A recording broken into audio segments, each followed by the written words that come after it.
करनाल में किसानों पर हुए लाठीचार्ज का मुद्दा गर्मा गया है। लाठीचार्ज में घायल हुए किसानों को मुआवजा देने और कथित तौर पर लाठीचार्ज के चलते मौत हुई किसान को शहीद का दर्जा दिलाने के लिए आज की महापंचायत बुलाई गई थी। तस्वीरें देखिए। महापंचायत को देखते हुए जिला प्रशासन की तरफ से सुरक्षा के कड़े इंतजाम किए गए थे। इसी बीच प्रशासन की तरफ से एक एडवाइजरी जारी की गई, जिसमें कुछ किसानों के महापंचायत में हथियारों के साथ आने का जिक्र होता है। एडवाइजरी में यह भी कहा गया कि किसान नेताओं ने किसानों को समझाने की भी कोशिश की थी, लेकिन वो नहीं माने।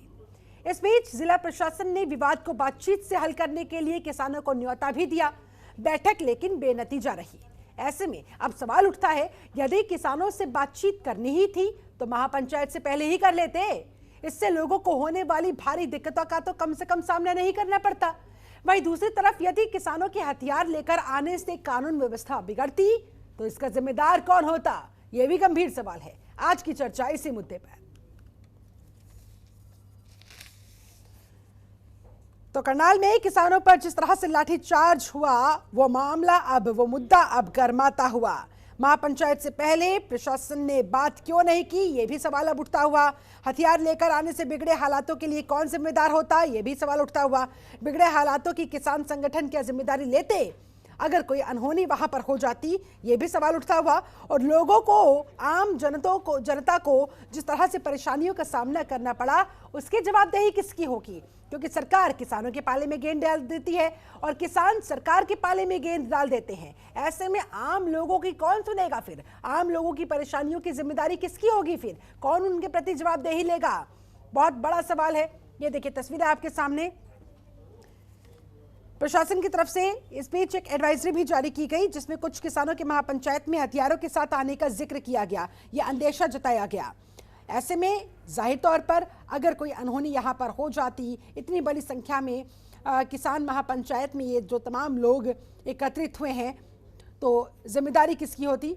ये देखिए। हालांकि शासन प्रशासन की तरफ से इसके मद्देनजर सुरक्षा के कड़े इंतजाम किए गए थे, लेकिन बावजूद इसके ये देखिए तस्वीरें आपके सामने। अगर कोई अप्रिय घटना होती तो फिर जिम्मेदारी लेने के लिए कोई सामने नहीं आता। एक दूसरे पर टोपी ट्रांसफर कर दी जाती, जैसा कि फिलहाल किसानों के मुद्दे पर देखने को भी मिल रहा है। किसान सरकार को जिम्मेदार ठहरा देते हैं और सरकार किसानों की हठधर्मिता की बात कहकर कहीं ना कहीं मामले से खुद को बचाती हुई नजर आती है। ये देखिए तस्वीर आपके सामने। कितनी जबरदस्त भीड़। राकेश टिकैत कैसे लोगों की भीड़ में, इन किसानों की भीड़ में घिरे हुए नजर आए। ऐसे में जिला प्रशासन ने विवाद को बातचीत से हल करने की कोशिश की थी, किसानों को न्योता भी दिया, बैठक भी हुई, लेकिन उस बैठक में कुछ बात नहीं बन पाई। वो बैठक बेनतीजा रही, जिसके बाद अब सवाल ये खड़े होते हुए कि किसानों से अगर बातचीत सरकार को करनी ही थी तो इस महापंचायत से पहले क्यों नहीं कर ली गई?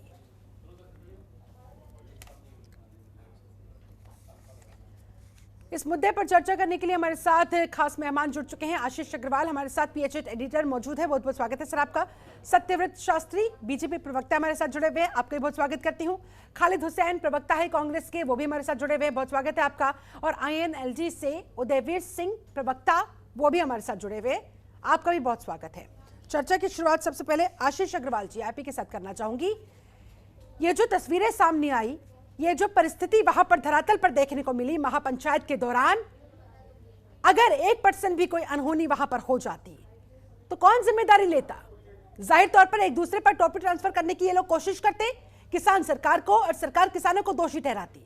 लेकिन जिन लोगों की जान जाती या जिन लोगों को चोटें आती, उनकी जिम्मेदारी, उनकी जवाबदेही लेने के लिए फिर कोई सामने नहीं आता। ऐसे में बड़ा सवाल खड़ा होता है कि आखिरकार फिर भी इतनी लापरवाही क्यों कर दी गई और किस तरफ फिलहाल ये महापंचायत आगे जाती हुई?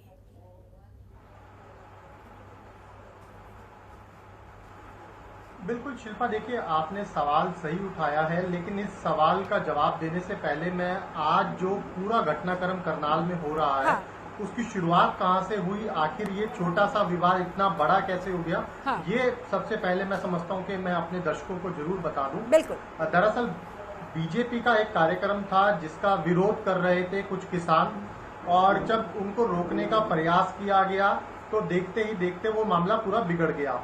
इसके बाद एक वीडियो वायरल हुआ एक IAS अधिकारी का, जिसके अंदर वो ये शब्द प्रयोग कर रहे थे कि लाठीचार्ज जो है वो करने से बिल्कुल भी ना चूके। हाँ। सीधे तौर पे शब्द दिए थे कि सर में लठ मारे जाएं।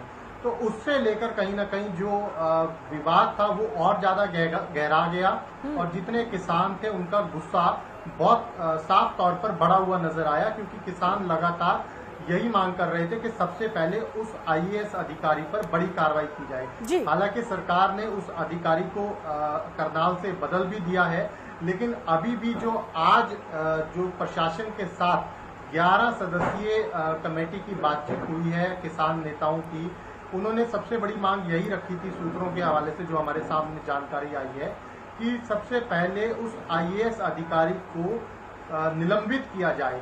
इस पेज के ऊपर सबसे बड़ा जो विवाद है वो अभी भी फंसा हुआ है और यही वजह है कि आज दिन भर गहमा गहमी चलने के बाद 3 दौर की वार्ता हुई किसान नेताओं की करनाल प्रशासन के साथ, अधिकारियों के साथ, उसके बावजूद उसका कोई समाधान नहीं निकल आया। दूसरी तरफ किसान लगातार ये मांग कर रहे हैं कि जो भी किसानों के ऊपर एफआईआर हुई है करनाल के अंदर और साथ ही साथ जिनको भी हिरासत में लिया गया था उन सबको छोड़ा जाए और तमाम कार्रवाई वापस ली जाए। तो इन दोनों मुद्दों के ऊपर जो अभी बीच का रास्ता नहीं निकल पाया है, जिसके कारण पेच फंसा हुआ है। कुछ देर पहले किसानों ने कूच किया था और बड़ी संख्या में किसान जो है सड़कों पर करनाल की नजर आए।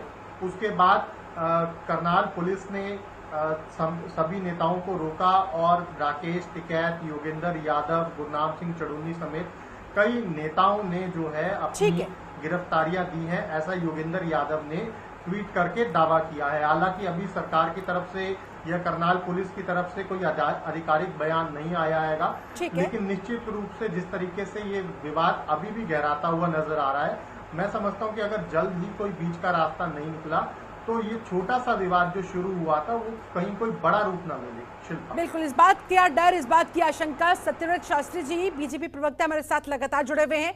शास्त्री जी, जवाब दीजिए, क्या आप लोग मामले की गंभीरता को समझ रहे हैं? क्या आप लोगों को नहीं अंदाजा कि किसान अब किस हद तक नाराज हो चुके हैं? क्या आप लोगों को ये जो बात करने की पहल आपने की अभी यहाँ पंचायत के दौरान, क्या पंचायत से पहले नहीं होनी चाहिए थी, ताकि ऐसी परिस्थिति ही उत्पन्न नहीं होती, विवाद इस हद तक बढ़ता ही नहीं? आपको शायद जानकारियों का अभाव है और उस जानकारी के अभाव के कारण से इस प्रकार की आप टिप्पणियां कर रहे हैं। बताइए। आपको जानकारी होनी चाहिए कि कल भी प्रशासन की ओर से इस विषय में बैठक की गई थी और चढ़ूनी का ये बयान कि तुम चाहे जो करना हम करेंगे, ये तालिबानी भाषा का प्रयोग कल किया गया था। ये आपके चैनल तक आवाज नहीं पहुंची थी? मैं पूछना चाहता हूं तोमर जी मैडम कि ये आवाज आपके चैनल तक नहीं पहुंची थी? अरे तो फिर समाधान किसके हाथ में है? अगर किसान नेता इस हद तक आ गए हैं तो समाधान तो अल्टीमेटली आप लोगों के हाथों में है ना। ये नौबत यहाँ तक नहीं आती। फिर आप सुनिए, बोलिए। आप एक तरफा जब मांग मानेंगे और किसी को फांसी पर चढ़ाने की बात करेंगे, एक सीमा होती है। आईएएस ऑफिसर को कैसे दंडित किया जाता है, कितना दंडित किया जाता है, आंदोलन को कितने हद तक समझा जा सकता है, जन समस्याओं को जनजीवन को अस्त व्यस्त नहीं करने की कितनी छूट दी जा सकती है, उन सबकी सीमाएं होती हैं। और आप बखूबी जानते हैं, पत्रकारिता के क्षेत्र में आपका लंबा अनुभव होगा, नहीं तो इन सब चीजों की मर्यादा और सीमाएं विरोध भी करना होता है। शास्त्री जी, ये बात आप मुझे मत समझाइए, मुझे समझाने की बजाय अगर आप ये सारी बातें उन किसान नेताओं को समझा देते तो शायद ज्यादा बेहतर होता। ऐसी तस्वीरें जो सड़कों पर देखने को मिली वो होती ही नहीं और आप लोगों के लिए भी समस्या खत्म हो जाती। आपको समझने की इसलिए आवश्यकता है कि जिस प्रकार की बातें आप करके और एक उत्तेजना पैदा करना चाह रहे हैं अपने चैनल के प्रति, उत्तेजना पैदा करना यहाँ मकसद नहीं है। यहाँ पर आप लोग सत्ता में हैं तो जाहिर तौर पर सवाल आप ही से पूछे जाएंगे कि आखिरकार ऐसी स्थिति उत्पन्न क्यों होने दी गई, किसानों की नाराजगी का अंदाजा आप लोगों को क्यों नहीं हुआ? चलिए ठीक है, अगर बैठक हुई भी तो कोई नतीजा निकला? क्या फायदा ऐसी बैठकों का? ऐसे तो कई दौर की बैठक केंद्र के साथ भी आप लोगों की हो चुकी है, किसानों की हो चुकी है, कोई नतीजा क्या निकला? बात क्या एक तरफा नहीं है। आशीष जी कुछ कहना चाह रहे हैं। हट पैदा करके चलना। आप अगर सत्ता में है तो सवालों का सामना आपको करना पड़ेगा। सत्यव्रत शास्त्री जी, बात चैनल की नहीं है। चैनल पर एंकर पर सवाल उठाने से पहले आप अपने गिरबान में जाके अगर किसानों की समस्या का आप समाधान कर दें। की भी हो सकती है मानसिकता तो एक सेकंड, संभावनाओं मानसिकता का आप यहाँ पर जिक्र कर रहे हैं। आप लोगों की मानसिकता किसानों के प्रति किस तरह की रही है, बहुत सारे डिबेट्स में ये बात उजागर हो चुकी है। मुझे बार बार कहने की आवश्यकता नहीं है। और भी मेहमान है सर मेरे साथ, उन्हें भी मुझे चर्चा में जोड़ना होगा। एक सेकंड, आशीष अग्रवाल जी से पहले कुछ कहना चाहती हूँ। समझ सकता हूँ आशीष जी, आपकी अपने गिरबान में झांकने की बजाय सामने वाले पक्ष पर आरोप मत दो और खुद बच जाओ। मैं उसी का जवाब दे रहा था, बोलिए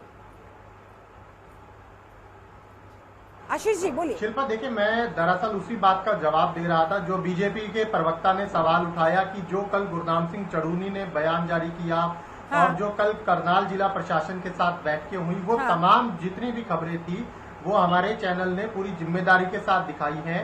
और ऐसा नहीं है कि ये वो चढ़ूनी का बयान उचित था। आपका चैनल चढ़ूनी के बयान से सहमत है। तो हम कार्रवाई करेंगे क्या? कार्रवाई किसके हाथ में है? हमारा काम है खबरों को दिखाना। हम आपका पक्ष भी दिखाएंगे, हम किसानों का पक्ष भी। सर, हम आपका पक्ष भी रखेंगे, किसानों का पक्ष भी रखेंगे। एक सेकंड, हमारे चैनल ने नहीं करना काम। एक सेकंड, और रही बात बैठक की आप 50 कर लीजिए, बैठक के आप 100 कर लीजिए, लेकिन कोई नतीजा तो निकले। अच्छा ठीक है, उत्तेजना पैदा नहीं कर रहे। आप इतना बता दीजिए, बैठकें हुई, क्या उसका नतीजा निकला? शास्त्री जी, एक जिम्मेदार चैनल होने के नाते आपसे बस मैं इतना सा सवाल करना चाहती हूँ, किसानों के साथ तमाम जो बैठकें हुई, कोई नतीजा निकला? यस और नो? नतीजा एक पक्ष में होता है कि दोनों पक्षों में होता है? आज जो पंचायत शब्द का प्रयोग कर रहे हैं, पंचायत किसे कहते हैं? पंचायत के अंदर किसानों ने जो महापंचायत की है, मैं तो उसका जिक्र कर रही थी। तस्वीरें हम लगातार दर्शकों को दिखा रहे हैं। ठीक है, एक सेकंड, हमारे साथ खालिद हुसैन कांग्रेस प्रवक्ता भी जुड़े हुए हैं। खालिद जी, आपका रुख करते हुए, आपने जमावड़ा खड़ा हुआ है करनाल के अंदर। हाँ, सरकार के विरोधी लोगों का जमावड़ा यहाँ पर बता रहे हैं और उसमें किसानों को भी इंक्लूड करते हुए। खालिद हुसैन, हरियाणा में पहली बार प्रदेश के और देश के मीडिया ने और प्रदेश के लोगों ने करनाल में डरी हुई सरकार देखी है कि आप इस प्रदेश के किसानों के लिए किस तरह के इंतजाम करते हैं, उनसे किस तरह डर जाते हैं। लाखों किसान इकट्ठे होते हैं, उसके रिस्पॉन्स पे सरकार का रिस्पॉन्स क्या आता है कि वो बात करना चाहती है। जब एक दिन पहले किसान ये ऐलान करते हैं कि हम यहाँ पंचायत करने वाले हैं, तो डीसी और वहां के एसपी ये शुद्ध क्यों नहीं लेते कि अगर किसान पंचायत करना चाहते हैं तो पहले से उनको न्योता देते हैं। मैं तो शुक्र मानता हूँ आपका भी। ये अभी भाजपा के प्रवक्ता आपको अभी देशद्रोही कहने वाले थे, बस वो रह गए कहते कहते। यानी सरकार से जो सवाल उठाएगा, इस देश का किसान हो, मीडिया हो, वो देशद्रोही है। भाषा को अपने पास रखो। और जो सरकार के हाथ में आएगा वो देश का किसान भी है और देश का ही के बयान को क्या मानते हो? मर्यादापूर्ण बयान को नहीं, मैं पूछना चाहता हूँ खालिद जी, क्या चढ़ूनी का बयान मर्यादापूर्ण था? आप पहले एक बात का जवाब दे दें, चढ़ूनी का बयान मर्यादापूर्ण था? ना आपका कोई सुन पाएगा ना मेरा सुन पाएगा, और ना ही चैनल की बात समझ पाएगा। इंतजार कर रहे हैं। नहीं, कोई उठा नहीं पाएगा आपकी बात, ऐसे सुन नहीं पाएगा कोई। आपको सरकार की तरफ से रिप्रेजेंटेशन देने के लिए भेजा है ना, तो आप ये बता दीजिए कि जिस अधिकारी ने एक किसानों पे लाठी बरसाने की, सर फोड़ने की चेतावनी दी, उनको प्रशासन को आदेश दिया, उनके खिलाफ आपकी सरकार ने क्या कार्रवाई करी? मात्र तबादला। हाँ। एक आदमी की जान चली जाती है, किसान की जान चली जाती है, आपकी सरकार मात्र तबादला करती है। किसान क्या मांग रहा है? उसके लिए मुआवजा। क्या बुरा है? उसका परिवार नहीं है। किसान क्या मांग रहा है? उस अधिकारी के खिलाफ जांच बिठाइए। क्या बुरा है इसमें? लेकिन आपको तो सब चीजें अजीब लगती है ना। सरकार के सुर में, जो सरकार के सुर में नहीं मिलाता है वो देश का आदमी नहीं है। और नहीं फिर सवाल यही खड़ा हो जाता है ना कि आप लोग कि बातचीत के जरिए लोगों को समझाइए ना, आप लोग सरकार में हैं अगर, और अगर चौधरी ने आपत्तिजनक भाषा का, शब्दों का इस्तेमाल किया भी है तो फिर कार्रवाई कीजिए। सरकार आपकी है तो आप दूसरों की तरफ फिर क्यों मुंह देख रही हैं या फिर दूसरों पर प्रश्न चिन्ह क्यों लगा रही है। चलिए उदयवीर सिंह हमारे साथ जुड़े हुए हैं, INLD के प्रवक्ता। उदयवीर जी, आप इस पूरे मामले को किस तरह से देख रहे हैं? किसान लगातार अपनी मांग पर अड़े हुए हैं, महापंचायत पर महापंचायतें यहाँ पर की जा रही है, एक तरीके से सरकार पर दबाव बनाने की कोशिश हो रही है, लेकिन सरकार भी अड़िग है, सरकार भी बैकफुट पर जाने के लिए बिल्कुल तैयार नहीं है। ऐसे में कैसे निकलेगा समाधान? जी शिल्पा जी, आपने बहुत अच्छी बात कही कि सरकार को बातचीत से सुलझाना चाहिए था मुद्दा, जबकि मैं सोचता हूँ सरकार कितना मूर्खतापूर्ण कार्य कर रही है। एक CM जिसकी कॉन्स्टिट्यूएंसी करनाल है, उसने इस आंदोलन का केंद्र अपनी कॉन्स्टिट्यूएंसी बना ली है, जो कि ज़रूरत नहीं थी इन सब चीज़ों की। तीसरी बात, जो ये किसानों ने जो अपनी मांगे रखी हों बिल्कुल जायज़ है। कोई भी IAS अधिकारी हो या कोई और हो, वो डायरेक्ट कभी भी, अगर जो उसकी बात कर रहे थे सत्यपाल जी, तो मैं उन्हें बता देना चाहूँगा कि जो IAS अधिकारी होता है वो डायरेक्ट पुलिस वालों को डायरेक्शन नहीं दे सकता। वो या तो DSP से बात करे, अगर SDM रैंक का है तो DSP से बात करे, अगर IAS रैंक का है तो SP से बात करे। दूसरी बात, मैं आपको सबको इस चैनल के माध्यम से ये बता देना चाहूँगा, जो सरकार ने है, जो SDM आयुष सिन्हा जी हैं, उनके खिलाफ जो कार्रवाई है वो कोई कार्रवाई नहीं करी है। उन्हें एक प्रमोशन दे दी गई है, प्रमोशन पोस्टिंग हुई है। जो उनका कार्यकाल जनवरी के बाद शुरू होना था वो अभी से दे दिया गया है। तो ये सीधा सीधा नजर आता है बीजेपी का दोहरा चेहरा, जो किसानों के खिलाफ, जिस अधिकारी ने, जो खुद CM साहब मानते हैं कि शब्दों का चयन गलत था, अगर शब्दों का चयन गलत था तो उस अधिकारी के खिलाफ कार्रवाई होनी चाहिए थी, पर कार्रवाई ना होके उसे प्रमोशन दे दी गई है, उसे एडिशनल सेक्रेटरी बना दिया गया है। यहाँ पे ये मुद्दा उठाना चाहिए था कि उसे प्रमोशन क्यों दी गई है। दूसरी बात, जो आज जो महापंचायत हुई है, मैं बता देना चाहूँगा और मैं मुबारकबाद भी देना चाहूँगा सभी किसानों का कि उन्होंने बहुत शांतिपूर्ण तरीके से ये महापंचायत निपटाई है। दूसरी बात मैं ये कहना चाहूँगा, जो CM साहब हैं वो इस मुद्दे को बातचीत के द्वारा हल कर सकते थे। होना तो ये चाहिए था कि ये हरियाणा में बहुत लंबे समय से आंदोलन चल रहा है, तो CM साहब को बातचीत के द्वारा या बीजेपी को बातचीत के द्वारा इस आंदोलन को शांत कर देना चाहिए था, पर ऐसा ना हो कि बीजेपी इस आंदोलन को उग्र करती जा रही है। खड़ा हो रहा है ना, बातचीत तो हो रही है, बैठकें भी हो रही है, लेकिन कोई नतीजा नहीं निकल पा रहा है। चलिए ठीक है, आप सभी मेहमान मेरे साथ बने रहे। करनाल में हुई महापंचायत पर, उसके बाद हुई उत्पन्न स्थिति को लेकर, इन तस्वीरों को लेकर जो आप लगातार अपने टीवी स्क्रीन पर देख रही हैं। हमारे साथ तमाम खास मेहमान भी जुड़े हुए हैं। सत्यव्रत शास्त्री जी, एक बार फिर से आपके पास आते हुए आप बस मुझे इतना बता दीजिए कि इन किसानों से अब बातचीत के जरिए कैसे इनके समाधान तक आप पहुंचेंगे, कैसे इनकी मांगों को आप पूरा करेंगे, कैसे इनकी नाराजगी को दूर करेंगे? हमेशा दो चीजें अलग अलग है, मांगे मानना और नाराजगी दूर करना। क्योंकि ये राजनीतिक लोग हैं, चढ़ोनी ने पहले से घोषित कर रखा है कि हम चुनाव लड़ेंगे, चुनाव लड़ना चाहिए और हम अपनी सरकार बनाएंगे। इसलिए राजनीतिक व्यक्ति को, विशेषकर जो विपक्ष में बैठता है, वो सत्ता पक्ष की किसी बात से संतुष्ट नहीं होता। जब आप उसकी भाषा को सुनकर कि तुम चाहे जो करना हम करेंगे, ये कैसा एक शब्दावली था जिस पर न विपक्ष बोला, कांग्रेस ने बोला, इनेलो ने भी नहीं बोला, और यहाँ तक कि मुझे खेद के साथ कहना पड़ रहा है कि एक जिम्मेवार चैनल भी इस बात को लेकर नहीं चल रहा कि एक जिम्मेवारी का भरा उनका बयान नहीं था। इसलिए नाराजगी दूर करने का अलग विषय, मांगे मानना और कितनी मांगे मानना और कैसी मांगे मानना, मैं कुछ कह नहीं सकती, लेकिन एक जिम्मेदार चैनल होने के नाते हमने वो खबर भी दिखाई। और रही बात उस खबर पर आपत्ति की, तो आप सरकार में हैं, आप एक्शन लीजिए। आपके हाथ किसने बांधे हुए? ठीक है, मेरे पास समय की कमी है। आपको अनुकूल लगती है? हमारे अनुकूल लगने ना लगने से क्या फर्क पड़ता है सर? अगर आपको लगता है कि वो आपत्तिजनक थी, आप सरकार में है, तो फिर हम आपका पक्ष रख रहे हैं, ऐसे ही हम किसानों का पक्ष रख रहे हैं। दोनों पक्ष रखना हमारा काम है ना। डिबेट हम इसलिए कर रहे हैं ताकि आपका पक्ष भी रखा जा सके और किसानों का पक्ष भी रखा जा सके, और जनता दोनों के असल चेहरों को देख सके, खुद अपने विवेक से काम ले सके। आशीष अग्रवाल, फाइनल कमेंट आपका। चैनल को मत सिखाइए सर, अपना सर्टिफिकेट अपनी जेब में रखिए। आपके सर्टिफिकेट की आवश्यकता नहीं है, जनता टीवी की क्या जिम्मेदारी है हमें बातों भी पता है। अपना सर्टिफिकेट अपने पास रखिए। I am requesting you once again. Ashish Agrawal, final comment आपका।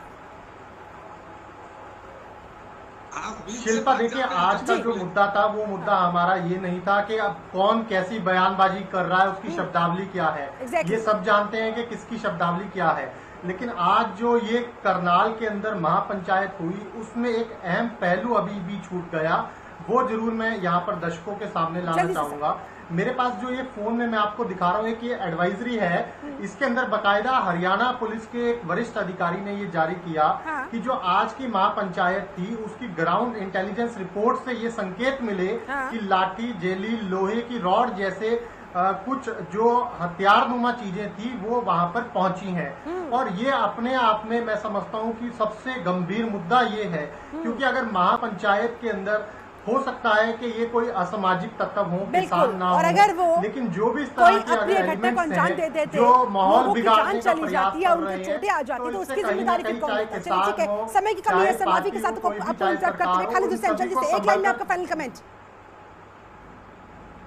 जो मुजफ्फरनगर में पंचायती होती है वो इनके लिए, भाजपा के लिए राजनीतिक लोग हैं, और आज जो हरियाणा में पंचायत हुई वो भी राजनीतिक लोग हैं।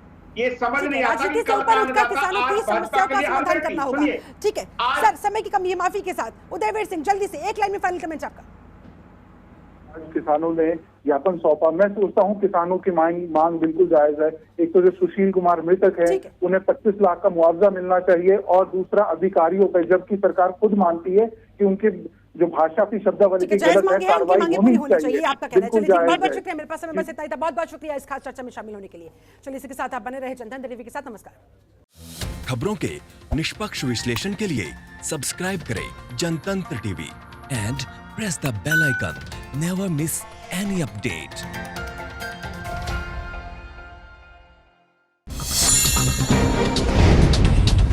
Download the Janatantra TV app, available on Google Play and App Store.